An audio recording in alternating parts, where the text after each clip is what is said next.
మలక్పేట యశోద హాస్పిటల్లో గర్భిణికి అరుదైన చికిత్స. హైదరాబాద్లోని మలక్పేట యశోద హాస్పిటల్లో గర్భిణికి అరుదైన చికిత్స చేసి తల్లి బిడ్డల ప్రాణాలు రక్షించినట్టు సీనియర్ గైనకాలజిస్ట్ లేపాక్షి దాసరి తెలిపారు. ఆమె మంగళవారం జిల్లా కేంద్రంలోని మనోరమ హోటల్లో ఏర్పాటు చేసిన విలేకరుల సమావేశంలో మాట్లాడారు. నల్గొండకు చెందిన ఓ గర్భిణి ప్లాసెంటా అక్రీటా కేసుతో యశోద ఆసుపత్రికి వస్తే ఆమెకు సీనియర్ వైద్యులైన గైనకాలజిస్ట్తో పాటు యూరాలజీ, అనస్థీషియా సహకారంతో తల్లి బిడ్డ ఇద్దరికి ఎలాంటి అపాయం లేకుండా శస్త్రచికిత్స చేసి సఫలమైనట్టు తెలిపారు. ఐవీఎఫ్ ద్వారా గర్భం ధరించిన సదరు మహిళ placenta accreta, placenta previa, pre gestational diabetes, హైపోథైరాయిడిజంతో హాస్పిటల్కి వచ్చినట్టు తెలిపారు. ప్లాసెంటా అక్రీటా ఉన్నప్పుడు రక్తస్రావం ఎక్కువగా అవుతుందని, ఫ్రోజన్ పెల్విస్ ఉన్నప్పటికీ సకాలంలో హై రిస్క్ చేసి శస్త్రచికిత్స చేయడం వల్ల ఎలాంటి ఇబ్బంది లేకుండా సత్ఫలితాన్ని ఇచ్చినట్టు తెలిపారు. ఈ విలేకరుల సమావేశంలో లక్ష్మణ్, శ్రీకాంత్, వాసు కిరణ్ రెడ్డి తదితరులు పాల్గొన్నారు. గుడ్ మార్నింగ్ అండి అందరికీ. ఈరోజు మీ అందరినీ కలవడం చాలా హ్యాపీగా ఉంది. మేము ఈరోజు ఇక్కడికి ఎందుకు వచ్చామంటే సక్సెస్ఫుల్గా ఒక ప్రెగ్నెంట్ అంటే హై రిస్క్ ఆబ్స్టెట్రిక్ కేసు. జనరల్గా ప్రెగ్నెన్సీ అనగానే కొన్ని కాంప్లికేషన్స్ ఉంటాయి. వాటిలో హై రిస్క్ కాంప్లికేషన్స్ ఎప్పుడు చెప్తాము అని అంటే పేషెంట్కి ఏమైనా మెడికల్ కాంప్లికేషన్స్ ఉన్నా, సర్జికల్ కాంప్లికేషన్స్ ఉన్నా కూడా వాళ్ళని హై రిస్క్ అని చెప్పి చెప్తాము. మేము ట్రీట్ చేసిన ఈ పేషెంట్ వివరాల్లోకి వస్తే ఏంటంటే ఆమె 35 years, సో లేట్ ఏజ్లోని ఐవీఎఫ్ ద్వారా కన్సీవ్ అయ్యారు. ఆమెకి ప్రెగ్నెన్సీ ఎందుకు రాలేదంటే ఆమెకి ముందుగానే హిస్టరీ ఆఫ్ అంటే పొట్టకి అంటే పేగులకి అబ్డామినల్ ట్యూబర్క్లోసిస్ వచ్చింది. అది ఒక 12 ఏళ్ల క్రితం ఆమెకి ట్యూబర్క్లోసిస్ హిస్టరీ ఉంది. దాని మూలాన గర్భసంచికి ఉండే 2 వైపుల ట్యూబ్లు, అండాశయాలు, పేగులు అన్నీ కూడా బ్లాక్ అయిపోయింది. సో ఆ బ్లాక్ మూలాన నార్మల్ ప్రెగ్నెన్సీ ఆమెకి రాలేదు. ఐవీఎఫ్ ప్రెగ్నెన్సీకి ఆమె వెళ్ళారు. సో ముందు కూడా ఆమెకి 5 సంవత్సరాల ముందు ప్రీవియస్గా సిజేరియన్ సెక్షన్ మేమే చేశాం. అప్పుడు కూడా ఆమెకి ఏంటంటే పూర్తిగా పేగులు అన్నీ కూడా గర్భసంచికి అతుక్కొని ఉన్నాయి. ఇప్పుడు మళ్ళీ ఇంకొక ప్రెగ్నెన్సీ ఐవీఎఫ్తో వచ్చారు. సో 7వ నెల నుంచి కూడా ఆమె ప్రెగ్నెన్సీ మాకు 7వ నెల వరకు ఐవీఎఫ్ చేసిన డాక్టర్ గారి దగ్గర చూపించుకున్నాను. 7వ నెలలో ఫస్ట్ టైం మా దగ్గరికి పంపించారు. ఎందుకు పేషెంట్కి ఉమ్మనీరు పోతుంది అని పంపించారు. అప్పటికి ఆమెకి 28 వారాలు మాత్రమే. ఈ ఉమ్మనీరు లీక్ అయింది అని అంటే యూజువల్గా రిస్క్ ఆఫ్ డెలివరీ అంటే ఇన్ఫెక్షన్స్, బేబీ పొట్టలోనే చనిపోవడం ఇలాంటివన్నీ ఉంటాయి.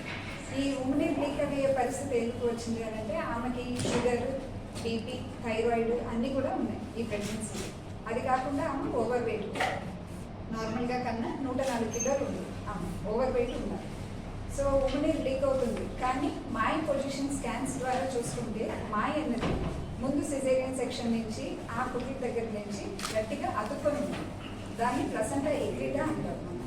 సో ఈ ప్లసెంటా ఎక్రీటా కండిషన్స్లోనే ఎలా ఉంటుంది అని అంటే జనరల్గా డెలివరీ అయిన తర్వాత బేబీ వచ్చిన తర్వాత మాయ అన్నది సెపరేట్ అయిపోతుంది.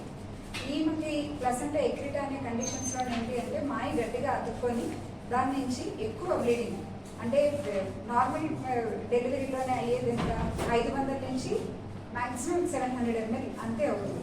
బట్ ఇలాంటి ఎక్రీటా కండిషన్స్లోని మనము ఎర్లీగా మనం తీసుకోకపోతే ఏమైనా స్టెప్స్ 3 liters to 5 liters వరకు కూడా బ్లీడింగ్ అయ్యి ఆన్ టేబుల్ మీద డెత్ అయ్యే కేసెస్ కూడా ఉంటాయి. చాలా వరకు అంటే maternal mortality during delivery deaths అయ్యే వాటిలోని మోస్ట్ కామన్ కాజెస్లోని ఈ ప్లసెంటా ఎక్రీటా ఉంటుంది. సో ఆమెకి ఎక్రీటా 28 వారాలు. ఈ 28 వారాలప్పుడు ఒకవేళ మేము సిజేరియన్ కానీ డెలివరీ కానీ చేస్తే బేబీ ఎలా ఉంటుందో తెలియదు. బికాస్ 28 వారాలు 7వ నెలలోనే చేస్తే అండ్ ఒక్కొక్కసారి ఈమె గర్భసంచి తీసేయాల్సిన అవసరం ఉంటుంది. సో మేము అందుకనే క్లోజ్ మానిటరింగ్ రోజు ఆల్మోస్ట్ ఎవ్రీ ఆల్టర్నేట్ డే పేషెంట్కి యాంటీబయాటిక్స్ ఇచ్చుకొని ఓపీలో ఫాలోఅప్ చేసుకొని 34 weeks వరకు దాన్ని ప్రొలాంగ్ చేసాం. సో దట్ మనం గర్భసంచి తీసిన అంటే నెక్స్ట్ ప్రెగ్నెన్సీకి ఛాన్స్ ఉండదు కాబట్టి we have taken that into consideration. Close మానిటరింగ్లో 34 వారాల వరకు బేబీ వైబిలిటీ 8 నెలలు నిండిన తర్వాత బేబీ కొంచెం లంగ్ మెచ్యూరిటీ వచ్చి బెటర్గా ఉంటుంది, సర్వైవల్ రేట్స్ బాగుంటాయి.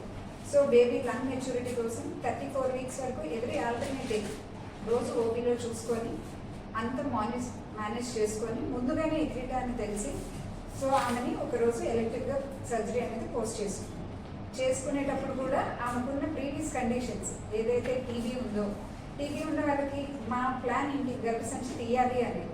కానీ గర్భసంచి తీయడానికి గర్భసంచి మన చేతికి బయటికి రావాలి కదా. ఈ టీబీ ఉన్న కండిషన్స్లో ఏంటంటే గర్భసంచి పూర్తిగా స్టక్ అయి ఉంటుంది లోపల, పేగులకి కానీ యూరిన్ బ్యాగ్ కానీ మొత్తం అంతా స్టక్ అయి ఉంటుంది. సో మనం ఎంత ఫాస్ట్గా చేస్తే అంత తక్కువ బ్లడ్ లాస్ అవుతుంది, పేషెంట్ని కాపాడగలం. మనం డిలే చేసే కొద్దీ ఏంటంటే బ్లీడింగ్ అవుతూనే ఉంటుంది, ఆల్మోస్ట్ పెద్ద ట్యాప్ ఓపెన్ చేసినట్టు బ్లీడింగ్ అవుతూనే ఉంటుంది. సో దీనికి ఒక మల్టీ డిసిప్లినరీ అప్రోచ్ కావాలి.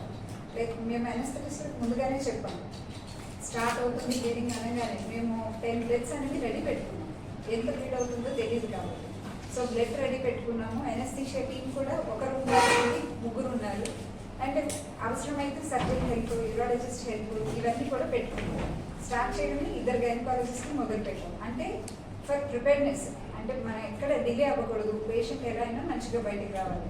ఇమీడియట్గా బేబీని డెలివర్ అవుట్ చేసి వీవర్ అంటే కాన్స్టెంట్గా అంటే ప్రీ ప్లాన్డ్ ఉన్నాం కాబట్టి కొత్తగా మాకు అక్కడ సర్ప్రైజెస్ లేవు.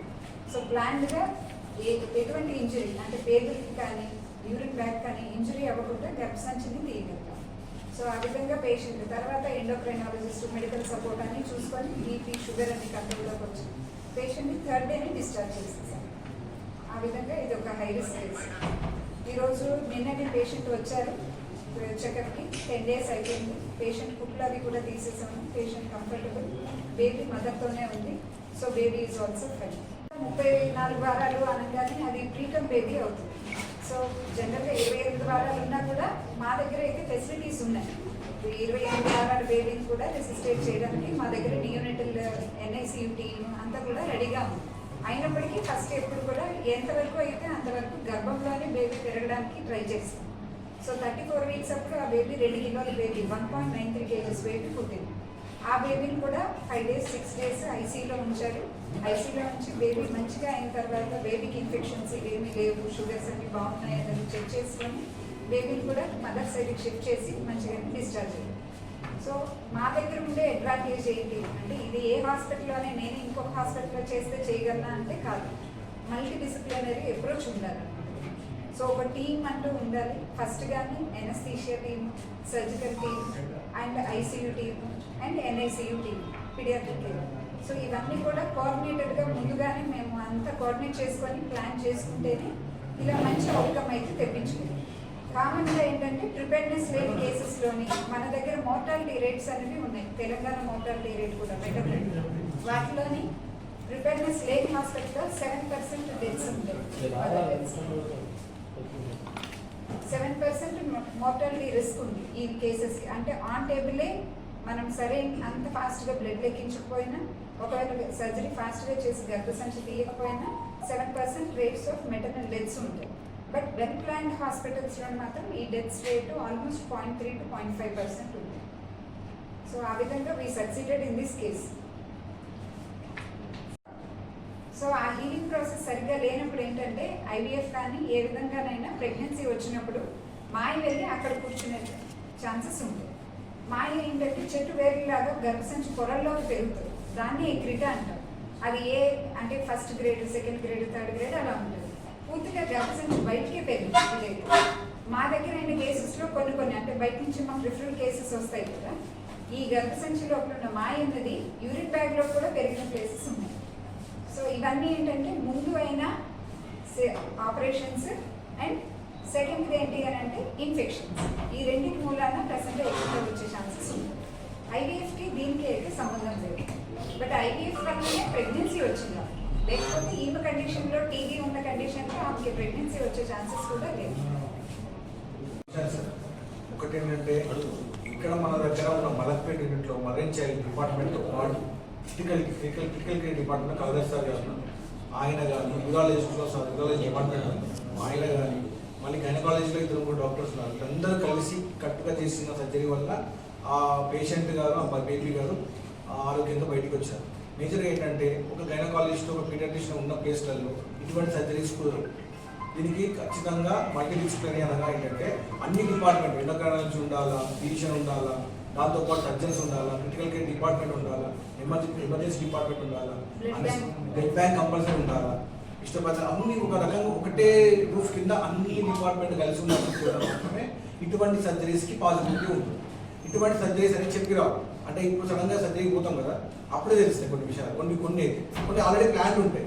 మేడం చెప్పి ప్లాన్ అంటే వాళ్ళకి ఇది ప్లాసెంటా ఎక్విటా అనేది ఆల్రెడీ ప్లాన్ వాళ్ళకి ఉంది అని తెలుసు మనం, కాబట్టి దానికి తగ్గట్టు ప్రిపేర్ చేసుకున్నారు. వాళ్ళు కొత్తగా సర్జరీ డిపార్ట్మెంట్ పోగానే టేబుల్ మీద కూర్చోగానే వాళ్ళు కొత్తగా ఏమో తెలియదు, ఎందుకంటే ఆల్రెడీ వాళ్ళకి తెలుసు, ఆల్రెడీ ఎక్స్పీరియన్స్ ఉన్నారు కాబట్టి ఎటువంటి ప్రికాషన్ తీసుకోవాలి, ఎవరు పిలవాలి, ఇమ్మీడియట్గా ఏమి ఇవ్వాలి, ఎంత అనస్థీషియా ఇవ్వాలి, అనస్థీషియా డాక్టర్ ముగ్గురు ఎవరు ఉండాలి, అదే టీమ్ ఎవరు ఉండాలి, వాళ్ళు డిసైడ్ అయి ఉన్నారు కాబట్టి ఆ పేషెంట్ కానీ ఆ పేషెంట్ బాబు కానీ ఆరోగ్యంగా బయటకు వెళ్ళారు.